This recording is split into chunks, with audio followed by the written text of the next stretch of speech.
Your mental fitness is arguably the most important because that is like your starter on your car almost. The momentum that's rolling towards you when you don't have it yourself is the community that you're around. Just focus on what's in front of you, get one workout in, and feel great about it. Most people live in the gap, like all of the things that they don't have, all the things that they didn't do. Hi, I'm Lauren. I'm Dave. And this is the Strong Mom Podcast, where we essentially help moms get their shit together physically, mentally, and emotionally so they can show up as the best versions of themselves for their family. And we're back. We're back, baby. We didn't go anywhere. The podcast is back. How about that? Yeah, we've been here. I think we're just going to have a great conversation today about a few things, including mental toughness, the different aspects of fitness, how to find joy in the process. Yep. How to find joy in the process, and really how we consider fitness more than just physical. That's something that we're really big on. Is it's not just the physical part. It's 100% a big component, but fitness has a lot of different components in it. So we're going to tackle that.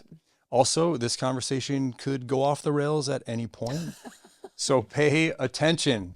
All right. Let's get into it really quick. So as I mentioned, fitness is more than just physical goals. And I'm a huge believer that when we work mentally as much as physically, plateaus just don't last for as long, I guess you could say, right? We could work out and really, get physically fit, but somewhere in there, it's easy to plateau. I think so. Real quick on plateaus. Okay. That makes me think of something. Yeah. Because we hear that all the time, right? And not just in our program, but you hear that all over the place. I hit a plateau. I've plateaued. Essentially, when we talk about that, that just means you're stalling out. You've made progress and you're not making the same progress anymore. And I think speaking as somebody who has trained pretty intensely for almost 30 years, as time has gone on, I think the difference between, and from all that we've coached now for, I don't know, what year is this, 15 years plus, the difference between the people who are winning long-term and that aren't are the length of your quote plateaus. After a while, because everyone hits points where they get stuck or they go on vacation or they choose to make different choices around their fitness and health.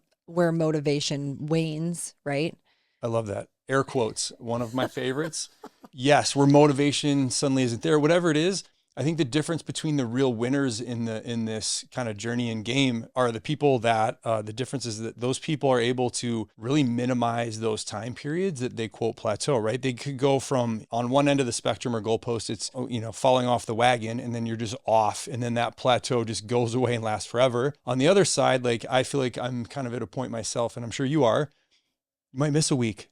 I just took the last week off of training based on some injury type things, old person moving a trampoline with Grace, but I only took a week off and I understand how to get right back on track. And so that's when we talk about plateaus, it's really about minimizing the length of the plateau. And like you said, I want you to get into kind of the strategies around it, but how to use the other aspects of fitness to make a difference. Yeah. And that's what we're going to talk about. We're going to talk about what we consider fitness, the mental resilience so that you can continue, as you mentioned. You can look at a plateau as like a rest, which is a rest stop, totally different than totally giving up, and finding the joy, right? A lot of times people will say to us, oh, I've got to do this for the rest of my life. And oh, don't you ever get bored of just doing the same thing over and over? So we have to find ways to find the joy in the actions that are going to create the results. So I'm going to share a couple from the Olympics of tough times and kind of making it through and the lessons learned.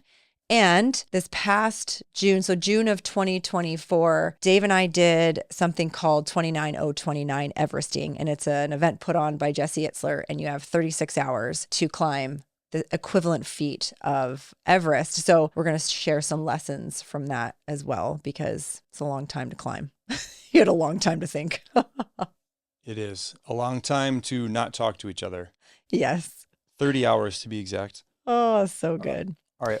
Give me a specific moment, either Olympics 29029, when you felt like you kind of hit a limit or you got up to somewhere where you couldn't continue.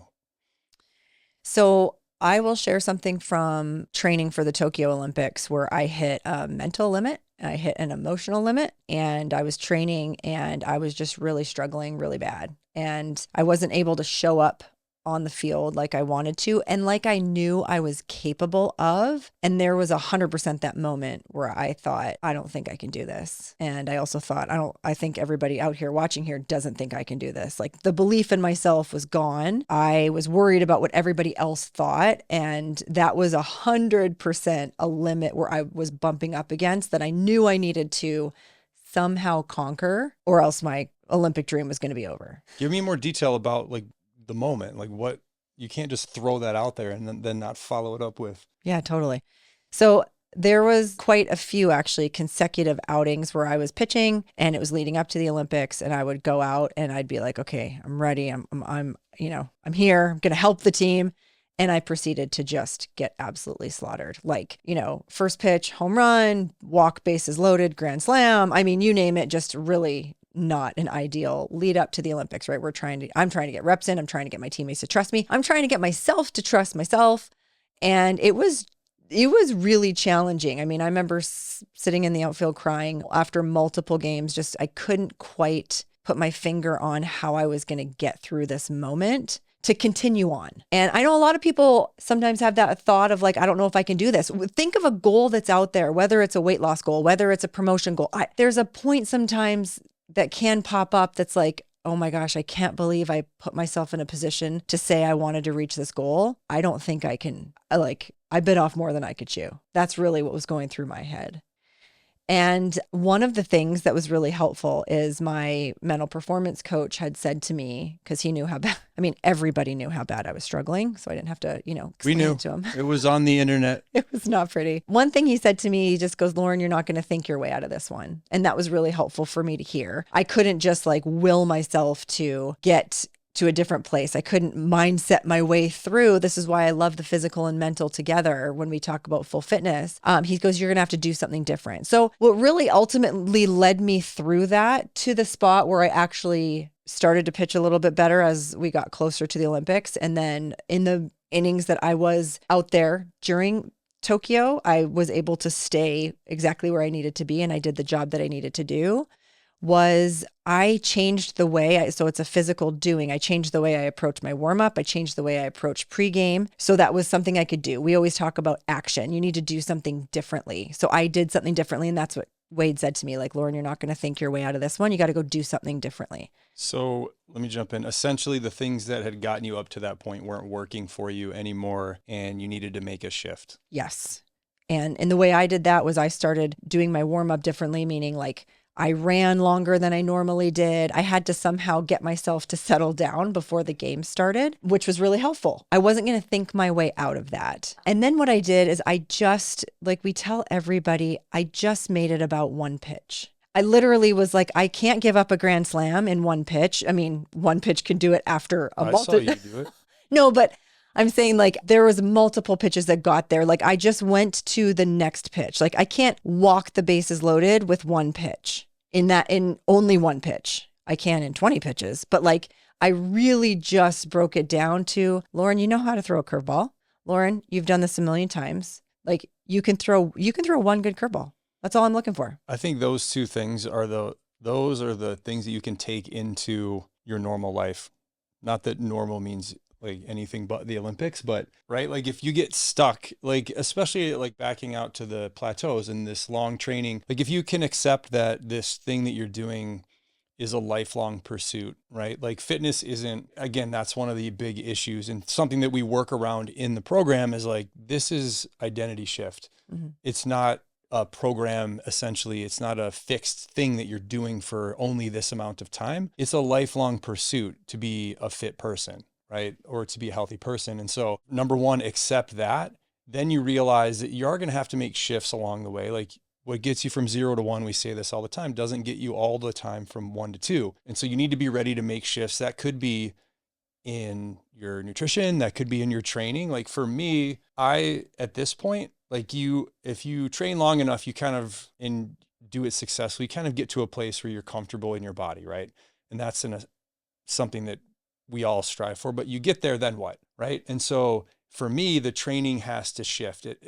I try something new. I try jujitsu, or I take a week off and then I go into a strength phase, and then I take a week off and go into something else. Do 29029, an endurance event. Always seek new challenges, but it's looking for something new, right? Don't ever get stuck because you're spinning your tires in the same gear. Like, you may need to change gears. Yeah. When you think of and again, I know we're going to talk about mental resiliency of just getting through those plateaus, but when you do things that are challenging, you can gather those lessons, you can gather those tools and apply it to any single aspect of your life. So when we come up to challenges in marriage, when we come up to challenges in parenting, when we come up to challenges in business, one of the things is just like, okay, what can I do? Right? Maybe the way we spoke to our kids doesn't work anymore. They're older. So how can we change what we're doing? And then how can we really distill it down to just like the next best? What's the next best thing I can do? I think it's important to do things that are challenging, and it's important to do things that are new. And I will say that, can I say something about doing hard things to build, any type of resilience and changing things up? I'd love it if you did. Oh, that's nice. So I've heard this multiple times to people who are resistant and just kind of like, well, just because you do hard things, or just because that got you through the Olympics doesn't mean that's going to get you through life. Or, people are into cold plunging, and people are like, well, what does that have to do with me running a business? Like, you being able to sit in a cold plunge and do something hard. And I want to share the names of the people that said that. Can we out them? No, but what my point, or our point, when we talk about mental resilience, and when I started sharing my story about the Olympics, about what I did, the underlying thought process that got me through feeling like I was going to be sent home and making it through and actually going to the Olympics and doing the job that I needed to do, that thought process can be applied to everything that we do. I can always ask myself, Lauren, what can you do differently? Every single person listening to this podcast, you have an option. You can do something differently than you normally do. Everybody. And then I can also ask myself. I think it's interesting that there's always an option out there. Like, if you picture it, there's always one of the options is always to quit, to stop. And I think that's where people get in trouble as well. They look at that as an option, where as soon as you take that off the table, like, you had all these different things you could do. You could have quit and gone home. Yeah. Which was certainly probably the equal odds of you getting sent home, whatever.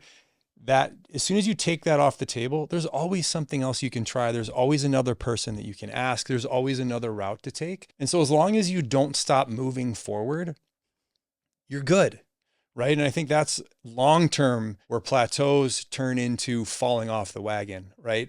If you look at a plateau or look at an obstacle as a speed bump, yes, versus a roadblock, those are two totally different things. We can do speed bumps all day long. They suck, and you'll bottom out and you'll get pissed off, but the road keeps going, right? We're not hitting roadblocks. You can't accept, and that's a mental piece, right? That's part of, again, that's part of fitness. Like we mentioned at the beginning, being more than just physical. Like, your mental fitness is arguably the most important, your resiliency mentally, because that is like your starter on your car almost, right? If you don't have that little bit of toughness to get out of bed and go start, you could be in trouble. Yeah, 100%, because that's what's going to keep you moving physically. And I think that's where people plateau, is they only focus on the physical. And then at some point they burn out of doing what they need to do. They need that mental strength to keep them going. This is the interesting thing, back to doing hard things. When people criticize, what does the cold plunge have to do with X, Y, and Z? What is the 29029? How does that translate to business? You need to train that mental toughness muscle.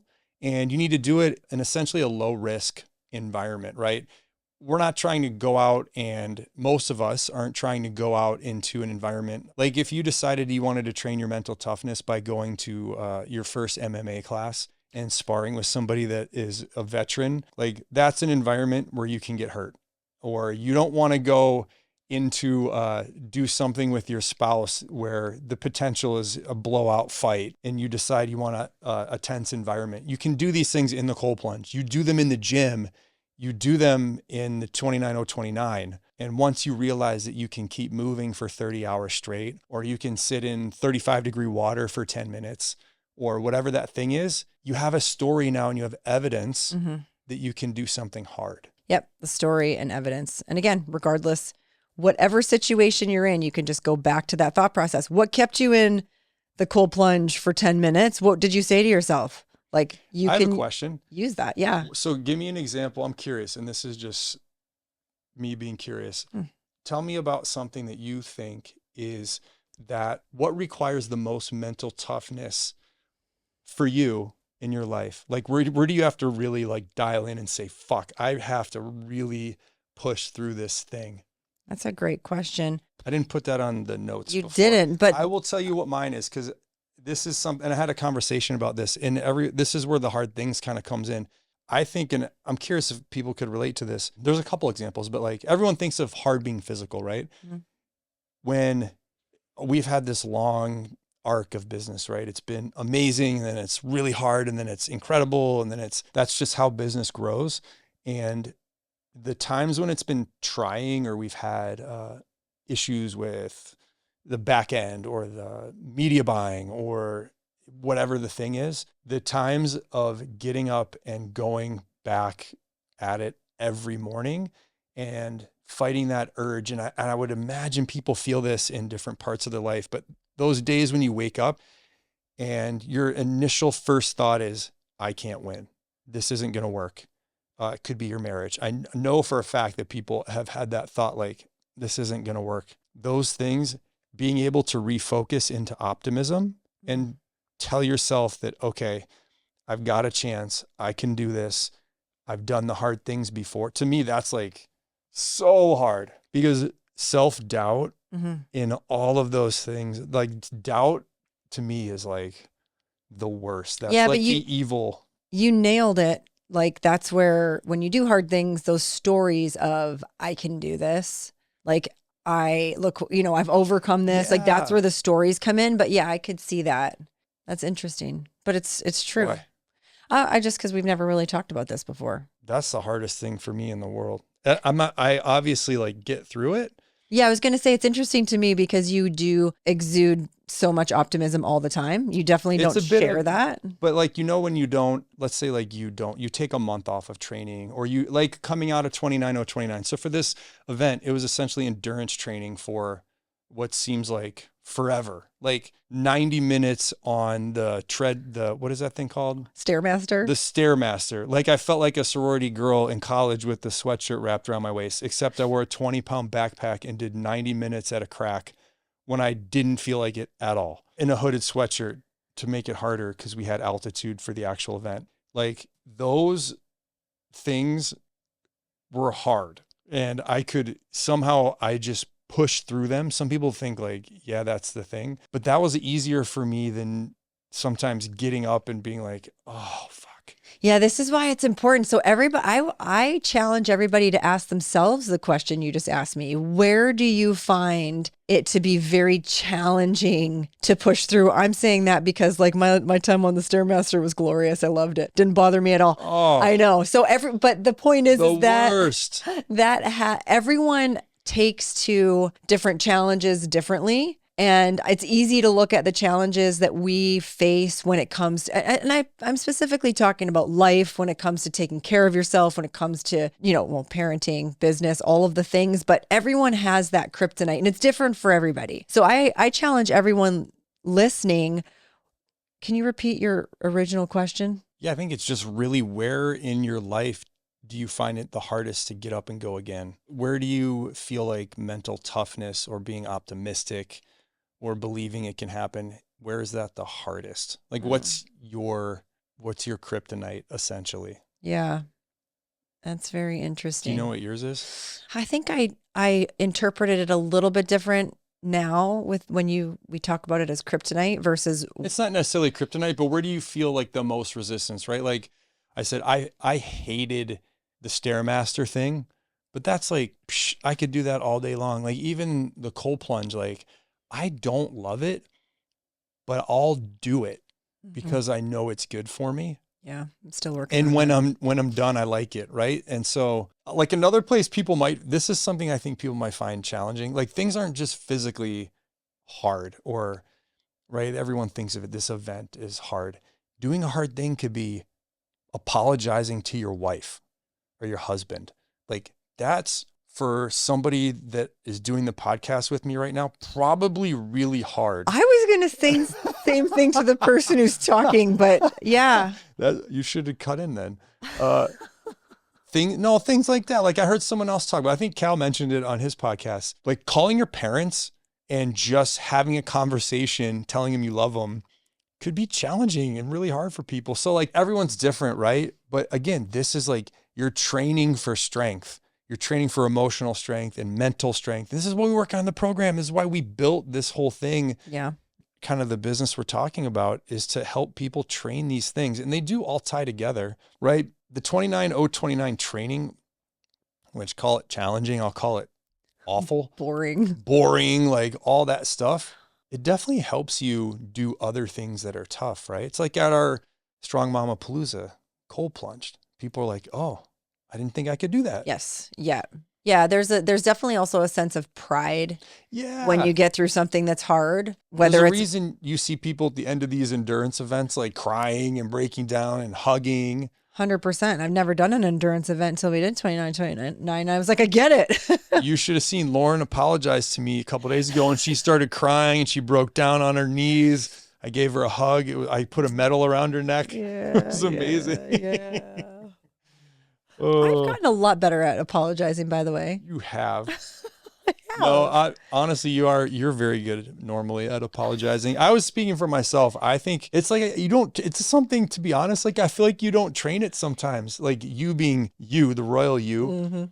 Right. But like you get in those ruts, I'm speaking 100% to myself, laying it on all of you. Mm-hmm. Like it's your issue. Sure. But like, if you don't, it's the believing you're always right or your way, like the way you make lunch is the best way.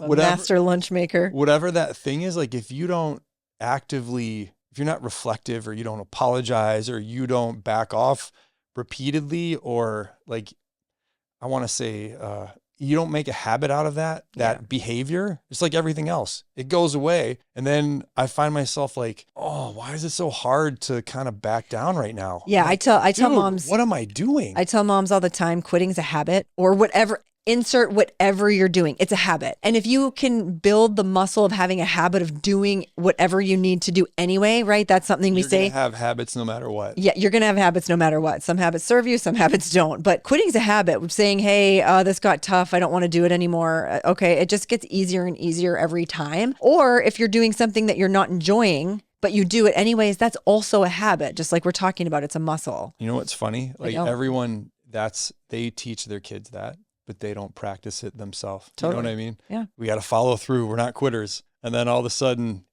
when you actually have a choice. Kids don't have a choice because we make them do things, but adults, they have a choice. It's easier to quit. It's true. Okay, let's talk about how to make fitness, health, this journey, life more enjoyable, right? So again, one way that we're going to reach goals is having that mental toughness, doing it anyways. What can you do that you don't want to do? Like, I think those are the biggest wins. Like when I work out and I have no interest in working out, those workouts count as like bonus workouts. They hold a ton of weight because when I work out when I want to, of course I'm going to get it done and I'm excited to do it.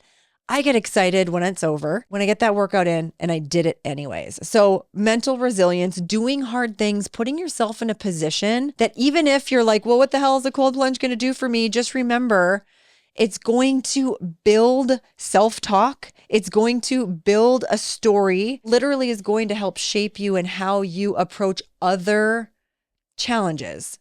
So besides that, let's talk about finding the joy. So I think you said it perfectly. And there's two pieces, right? If you're going to get to your goal, if you're in, let's say I know you're big on open water, you're a big sailor. I'm not. Shocking. Yeah, no, I'm sure you'd like a cruise, but so one of the things, like you have to be, you want the mental toughness and the resiliency. That's like building yourself a sturdy boat, right? A boat that can take on a battleship, whatever, take on storms. The second piece, while you build this battleship to take on storms, you still want to plot a route on the sea that's going to be pretty smooth sailing. Just because you built a battleship doesn't mean you want to consistently go into the storm, right? And so this is resiliency and doing hard things is building your ship. And now we're talking about finding some smooth sailing. Yeah. No, I love it. How would you say, how do you avoid burnout in terms of doing the thing? When that question comes up, it's like, how do I avoid burning out of doing the things I know I need to do for a life that I'm trying to create, a life that I love? How do you avoid burnout? Are you going to go tactical? What are you going to do? Well, I'm asking you first. Gosh. Okay. That's a great question. So I think of a few things. You can change up. It's just, let's stick to working out. So I think you can change up the actual workout. Another thing that I like to do is change up the environment that I'm working out in. And for me, that is actually one of my favorite things. So for example, I can work out here. I can get outside and do something. I can go to track, the gym we own. I love to go to new gyms.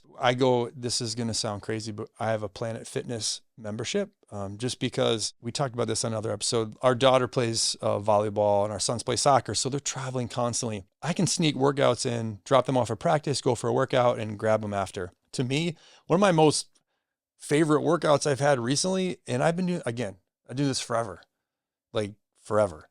And I went to Planet Fitness, maybe in Cincinnati. It was Cincinnati. It was Saturday night. My son was like, I'm going to hang at the hotel. I want to see my buddies. I'm like, cool. I don't know what to do. I went to Planet Fitness at 8 p.m. by myself, and it was amazing. Like to walk into a new gym and see machines and equipment and things I have never seen before. Like, this is the greatest thing ever, right? So you change the environment. What about talk about music and things like that? Yeah. So I'll share one thing that our coaches will talk about. I won't say tell, but talk about. We need to make whatever we're doing inviting. That's like the best way I could describe it. If you have a gym and it's in a garage and it's freezing cold, that's not inviting. Of course, you're going to walk in there, put a toe in there and walk out. It's not inviting. If you're in there and it's deathly silent or you're listening to music that you don't like that's not inviting.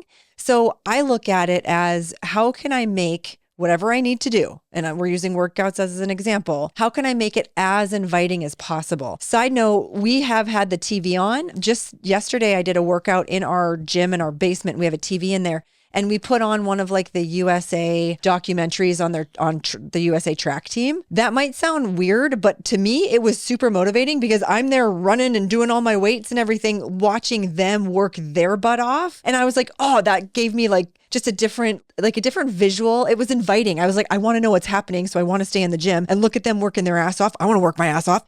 It made it more enjoyable. So yes, of course, music. And one of the things with music is create different playlists. Don't always have the same playlist. There are days where I'm like, I want to go back to high school. Let's go back to, it just brings my mind into a different place. Sometimes I want to go back to, college, the music I listened to college. Sometimes I go back to country. Sometimes I go back to 90s hip hop. So just change it up so it fits what you're looking for. Same thing, inviting. If you don't want to listen to music and you really want to listen to a podcast or an Audible book, have it available.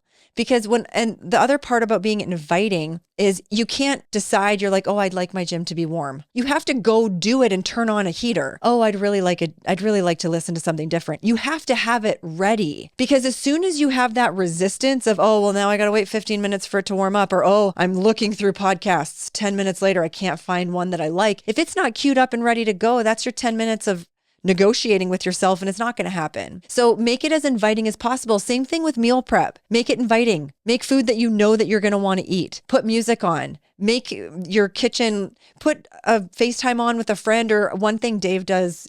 Oh, sorry, I'm speaking for you. He will come tell me, hey, I am insert whatever, cooking, cleaning. And he's like, if I don't answer you, it's because I got my headphones in and you're listening to a book or a podcast. But it's something that you get your 10, 15, 20 minutes, an hour to yourself to do what you need to do. You feel productive. It's inviting for you to do that. So my suggestion is, whatever you're doing, just make it as inviting as possible. I like our gym more when it's clean. There, make it clean. Totally. I was trying that. What was that, like a hint? Yeah. To me? We have 3 kids. I was just letting you know. Love. I have a question. Yeah. Talk to me about the importance of little wins. Can you tell I just read that? Yeah. No. Oh. So when we're talking about continuing and enjoying what we're doing, I think it's really important to reflect on the things that are going well, or the things that are wins in our day. It's one of again, back to the beginning, like decreasing the length of a plateau or time off or whatever that thing is. So little wins and taking small chunks, to me, that's like one of the biggest things, because I have taken, it's like I started to say earlier, coming off of that 6 months of only like, the backstory, no one's probably watching the YouTube, but lifelong like skinny kid. For me, it's like hard to hold weight on. So I've always just wanted to lift weights. We can whole other episode about my body dysmorphia inadequacies from teen years. We can dig deeper later. But so if I do this 29-0-29, I lose like 20 pounds of muscle, and then my friends are teasing me even at the ripe old age of 48. And so for me, like, I'm okay, full stop, done with 29-0-29. And I'm like, oh shit, I have to go back to the gym. And I haven't lifted in 6 months, which is a big mistake. Yeah. For the next one. But I'm facing, and it's like the equivalent, like we have clients that maybe they lose 20 pounds, 30 pounds, they put 10 back on. And it's that same feeling of, oh God, I don't know if I can do this. And I've done it enough over this time period where if you chunk down, and if I chunk down to literally a week at the most, if I can just win today, yeah, like if you can just win one single day, it's so simple. Yeah. Just focus on what's in front of you, get one workout in, and feel great about it, right? Don't look at it like, as soon as you can shift out of the rearview mirror and into the windshield in this journey, right? You forget about the fact that I just didn't lift weights for 6 months. And then I look at the fact that, oh, I have a fresh week. Oh, I got a workout in. Oh, I got 2 workouts in. Oh, I ate all my protein. And that gets fun, right? And it just builds and builds and builds.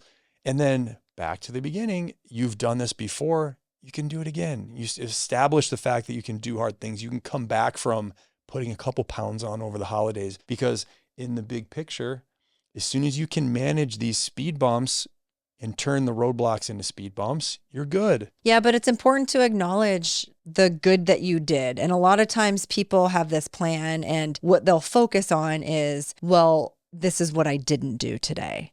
And that's where all your brain space goes to all of the things you didn't do. Like, yeah, well, I may have worked out, but I was really hoping to eat, amazingly for breakfast, lunch, and dinner. And I only ate amazingly for breakfast and lunch. And now I feel, like it just constantly living in the negative. And so we talk about the gap and the gain. Most people live in the gap, like all of the things that they don't have, all the things that they didn't do. And I would challenge you. I don't know why you're laughing. Just hearing you talk like that, like I want to come out of my chair Oh, in strangle mode. Like that mentality. I know people think like Yeah. that, but it's so hard. Once you make a full shift into like momentum and belief and optimism, it becomes very hard to hear, like to watch someone do something positive. It's like our kids, right? Yeah. If you're just kids, right? All of us at the end of the day, like if we can look at ourselves a little bit like that, like if your kid did something amazing, it's like they come out of the game, they scored 2 goals, they worked their ass off, they smiled the whole time, and then they got in the car and you're like, how was the game? Oh, I missed that 3rd goal I kicked out, but and you're going to be like, bro, seriously? right. Like, look at yourself that way sometimes. Like, Yeah. you can do better. Like, celebrate Yeah. the good things, right? Like, Yeah. So we like to tell people to celebrate like just small wins. I think, to me personally, small wins are more impactful because they're most often overlooked and they're never even acknowledged. If you get a promotion at work and that happens once every X amount of years, like, of course it's going to be in your brain. Of course you're going to think of it. Of course people are going to say congratulations, and it's going to be what's talked about. It's going to be like the theme of the day, maybe the week, maybe the month. I think it's really important to celebrate small wins, because that's where the momentum builds. You're not going to get a promotion every day. You're not going to get one every week. You're not going to get one every month. What little things can you do that you have control over, number one? But number two, even if you don't have, 100% control over, like, for example, our daughter said something just awesome. She had an awesome response. That's not really in my control, but I counted it as a win that, oh my gosh, instead of getting negative, her getting negative, she thought of it in a positive way. It was her doing it, but to me, I counted that as a win. It was just a reinforcement of, okay, just keep putting putting the things out there. They're listening. They're listening. I don't think they're listening, but eventually. What was my response when, do you remember?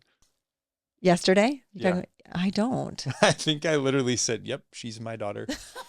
I took full credit. So speaking of these little wins, I'm curious because I think people, I don't know, but I do know a little bit. People look at you like, oh, Olympian, all these things. Like, what are your, I think people would be surprised at the things that you look at as wins, right? People would probably think like you have to celebrate, you like your wins have to be these huge monumental things to register with you. So like in a week or in a day, what do you think your wins are? So a win for me is working out when I don't want to. That's a huge, like when I say that's a huge win, that's probably one of my bigger wins, working out even when I don't want to. A win for me is, I know when I can lift harder and I know when I mail it in and just am like there just to check a box. A win for me is, what? I actually pushed myself. A win for me is I ate exactly what I had planned to eat. That something as simple as that. Like my breakfast in the morning is 2 oikos, is that how you say it? Yogurts. I usually have them later in the day, but like that was what I planned for. And when I do it, I'm like, huge win. Making my bed, big win. Sounds silly. I went a lot of years without making my bed. And I know we're all in different seasons of life. I'm not kidding. You sound like Pigpen. I know. Totally. But I just for the record, I made the bed in her absence of making the bed. Is that true? No. No. Invent a fact. That's 100% invent a fact. We can all relate as parents. There are times when we had little kids, and even when we moved here and started our business, and making the bed, as much as I know, now I'm all about it, but it's a win. It's an absolute win for me. Apologizing when I know that I do something I shouldn't do or have said or have a way I've acted. Apologizing. That's a big win for me. I think to me, I look at the little things as big wins. Going out for a walk. Actually, you know what a huge win for me is? I had 15 minutes. I didn't need to do a strength workout because I had already done one. I had 15 minutes and I kind of felt really shitty. Like blech. And I could have just sat in my office and scrolled on my phone. And instead I quickly went and did a 15-minute run. And that to me is a huge win. Huge. Reading before bed. Big win. Listening to certain podcasts, big win. I think sometimes not doing things is a big win, right? Yeah. Good point. AKA social media. Yeah. Staying off of social media, big win. I'm not insinuating anything. I'm just saying in general. I'm speaking for myself. How about that? Big win. I just outed myself. So those are wins. I'm curious. What advice would you give? Like we keep talking about taking care of yourself, how important it is. Keep doing the things that you need to do. We have multiple roles.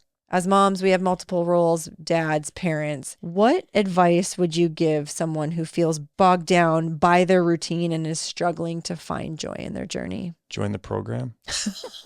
I think, can we normalize that a little bit? So people look at you probably and are like, oh, must be easy. Never gets down, always on cloud 9.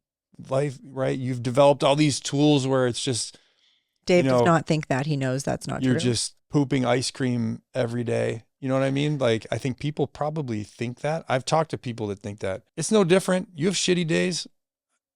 I'll testify to that. Everyone does, right? And so I think normalizing it in terms of everyone having those moments, but at the same time, we're not accepting it. We're not saying that it's okay to get bogged down and like BS. Yep. Right? Because it's not. Everyone has moments, but not accepting it is some people move through it and some people choose to focus energy on the bad times. Yeah. I love that. Not accepting it.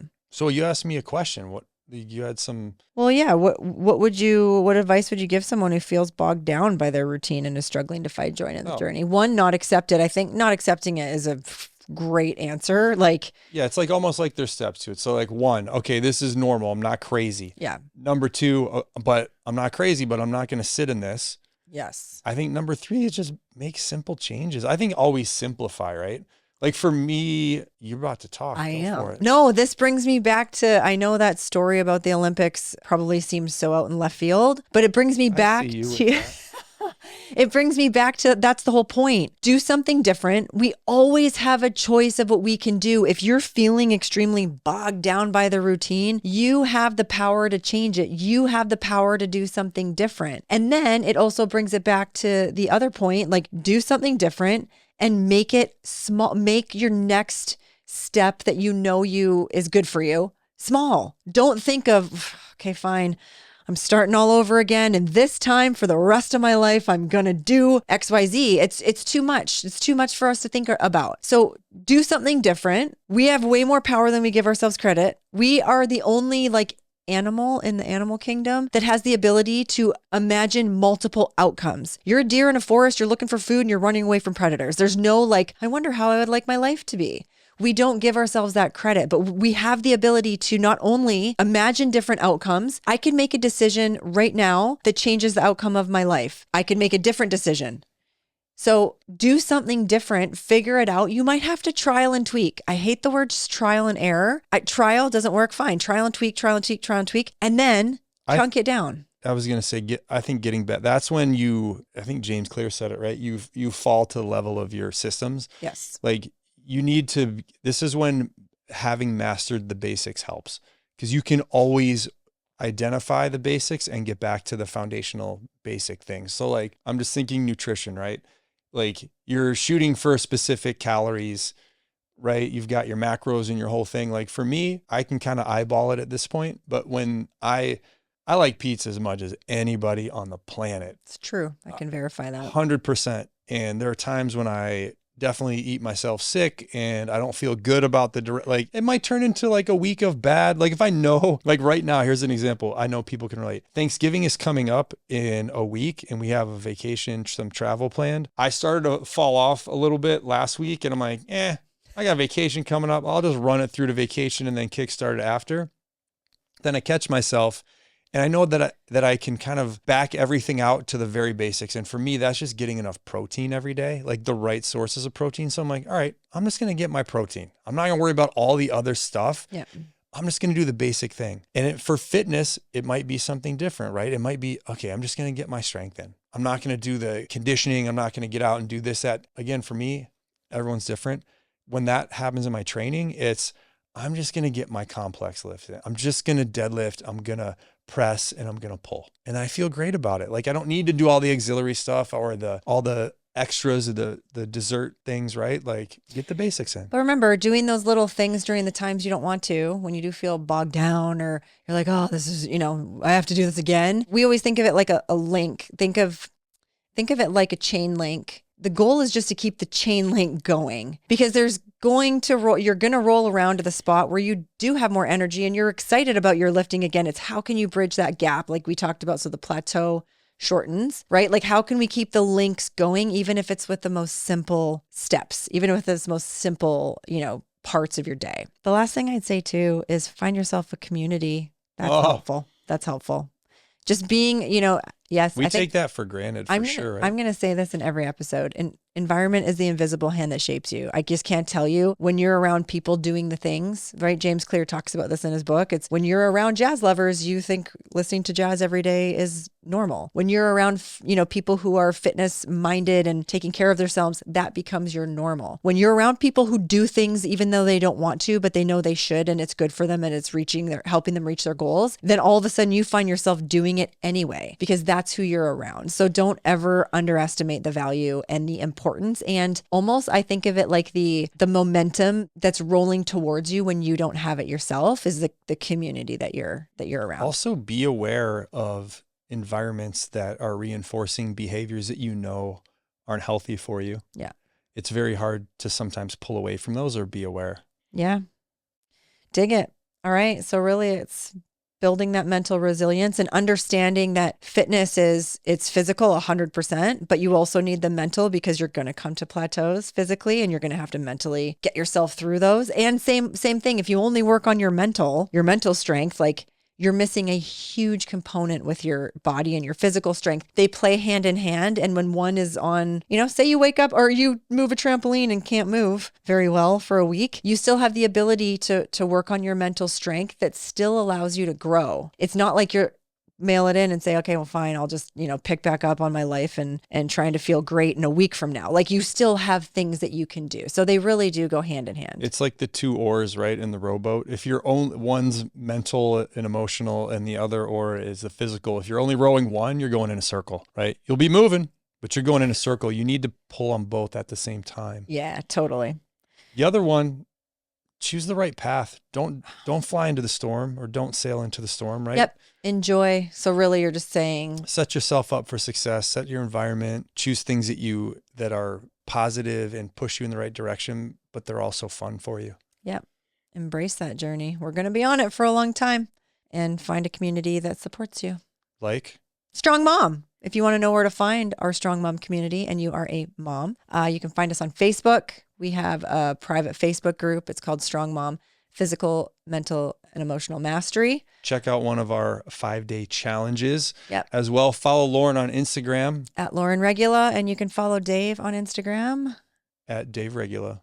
Dig it. I'm not as exciting on Instagram as you are. You need to be. I'm just If you want to follow somebody that's just going to tease Lauren 100%. and fool around, follow me. If you actually want to get better, follow Lauren. Okay. All right. Thanks for hanging with us, and we'll see you next time. All right.